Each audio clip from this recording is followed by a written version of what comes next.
అందరికీ మీడియా మిత్రులందరికీ నమస్కారం. మరి నిన్న ఉమ్మడి అనంతపురం జిల్లాలో జరిగినటువంటి సూపర్ 6 సూపర్ హిట్ అనే విజయోత్సవ సభకి విచ్చేసినటువంటి ప్రజానికానికి అందరికీ కూడా పేరు పేరున నమస్కారాలు తెలియజేసుకుంటున్నాం. అలాగే ఆ సభని విజయవంతం చేసినటువంటి ఉమ్మడి అనంతపురం జిల్లా ప్రజానికానికి, రైతులకు, అలాగే తెలుగుదేశం, జనసేన, బీజేపీ కూటమి నాయకులకు, అలాగే దానికి సహకరించినటువంటి అనేక మందికి ప్రత్యేకంగా మేము ధన్యవాదాలు తెలియజేస్తూ, అలాగే మరీ ప్రత్యేకంగా ఉమ్మడి అనంతపురం జిల్లా శాసనసభ్యులకు, పార్లమెంట్ సభ్యులకు, అలాగే పార్లమెంట్ అధ్యక్షులకు, 3 పార్టీ అధ్యక్షులకు మేము ప్రత్యేకంగా, ఎందుకంటే అన్ని జనాన్ని తీసుకురావడం కావచ్చు, వారికి ఎటువంటి ఇబ్బంది లేకుండా మళ్ళీ తిరిగి పంపించడం కావచ్చు, మరి వాళ్ళ పాత్ర చాలా కీలకంగా ఉంది కనుక వారందరికీ కూడా ఈ సందర్భంగా మేము ధన్యవాదాలు తెలియజేస్తున్నాం. అలాగే విజయవంతం చేసినందుకు వీళ్ళందరికీ కూడా శుభాకాంక్షలు కూడా తెలియజేస్తున్నాం.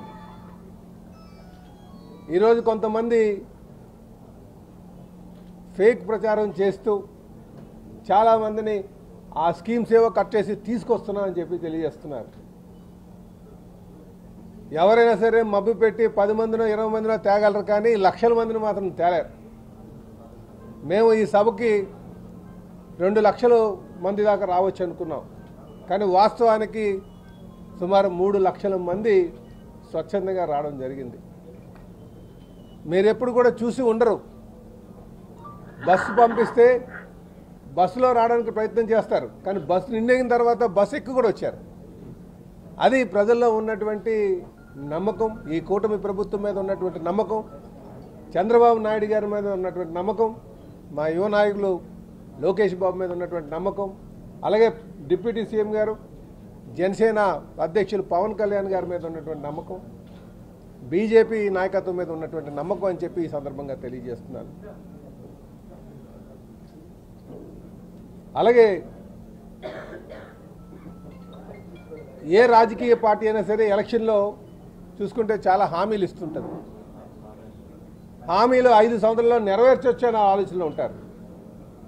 కానీ ఈ కూటమి ప్రభుత్వం చంద్రబాబు నాయుడు గారి హయాంలో కేవలం 15 నెలల్లోనే మేము ఇచ్చినటువంటి హామీల్లో 90% పూర్తి చేసుకున్నాం.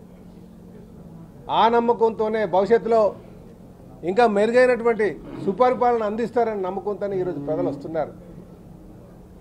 గతంలో కానీ మీరు చూసుకుంటే బలవంతంగా తీసుకువెళ్ళడం, మళ్ళీ ఆ గేట్లు బంద్ చేయడం మీరు చూసినటువంటిదే.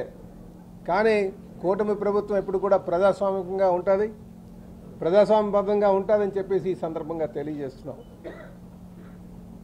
అలాగే మీరు ఈరోజు ప్రజలు అంతమంది తరలి వచ్చారంటే చూడండి, మొన్న మేము కడపలో చేసినటువంటి మహానాడు కావచ్చు, ఈరోజు ఈ సభ కావచ్చు,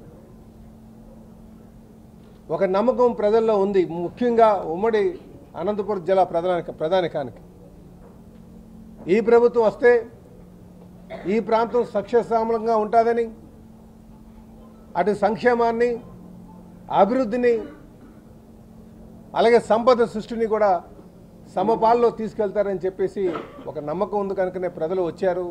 ఆ సూపర్ 6 సూపర్ హిట్ని విజయవంతం చేశారని చెప్పి తెలియజేస్తున్నాం. అలాగే భవిష్యత్తులో కూడా మా లక్ష్యం సుపరిపాలన, అలాగే పెట్టుబడుల్ని ఆకర్షించడం.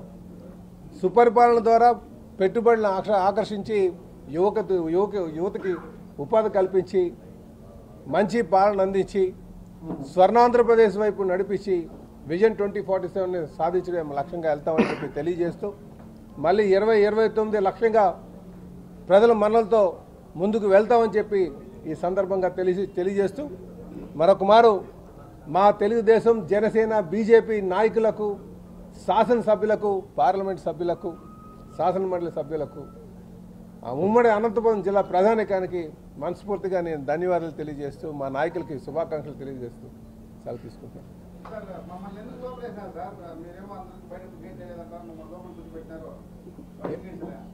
ఎక్కడేంటి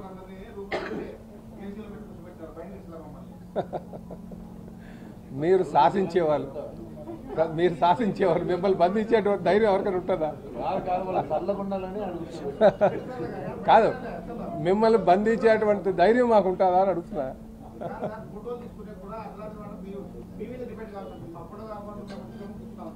అంటే ఒకసారిగా ఆ ఒత్తిడి జనం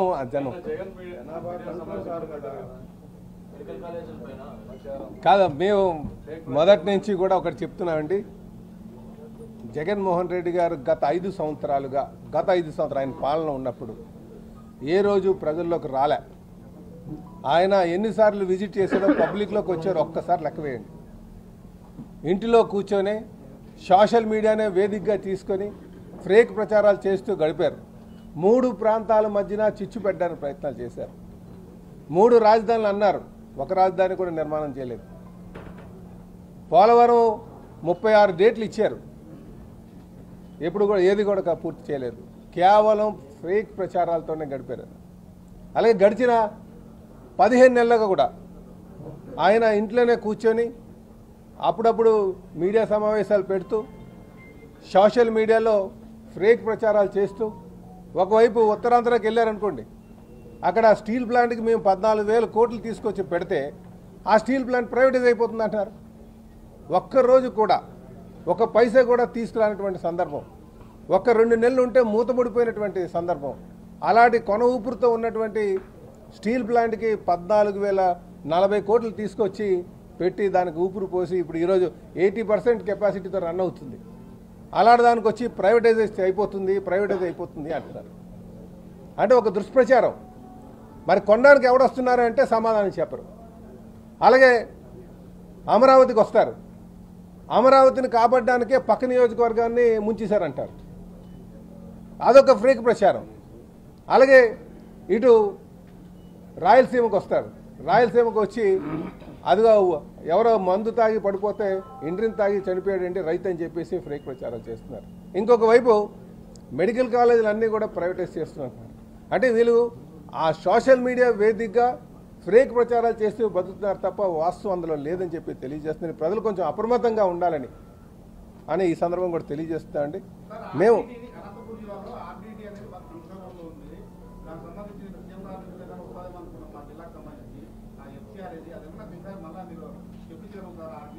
తప్పనిసరిగా మళ్ళీ మేము త్వరలోనే కర్నూలులో కూడా పెడతాం. ఆ రోజు ఖచ్చితంగా అన్నీ అనౌన్స్ చేస్తామని కూడా సందర్భంగా తెలియజేస్తున్నామండి. అయితే నిన్న ఆటో సోదరులకు ఖచ్చితంగా మేము ఇచ్చినటువంటి మాట ప్రకారంగా వాళ్ళకి అనౌన్స్ చేయడం జరిగింది. అలాగే ఎక్కువ మంది కుటుంబానికి ఒక ఆర్థిక భరోసా కలగాలి అని చెప్పేసి హెల్త్ అది ఆర్డిటీ అంటున్నారు. ఆర్డిటీకే అది మనం ఇప్పుడు ఎందుకు అనౌన్స్ చేయలేదు, అనౌన్స్ చేస్తే బాగుంటుంది కదా అన్నారు. ఖచ్చితంగా అది అనౌన్స్ చేస్తారు. కాకపోతే ఈరోజు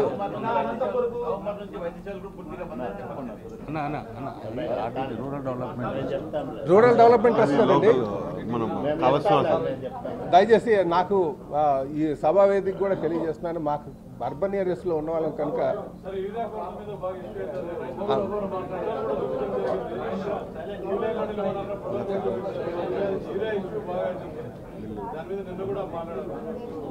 కాదు, మీకు ఎలాగంటే యూరియాకి సంబంధించి కూడా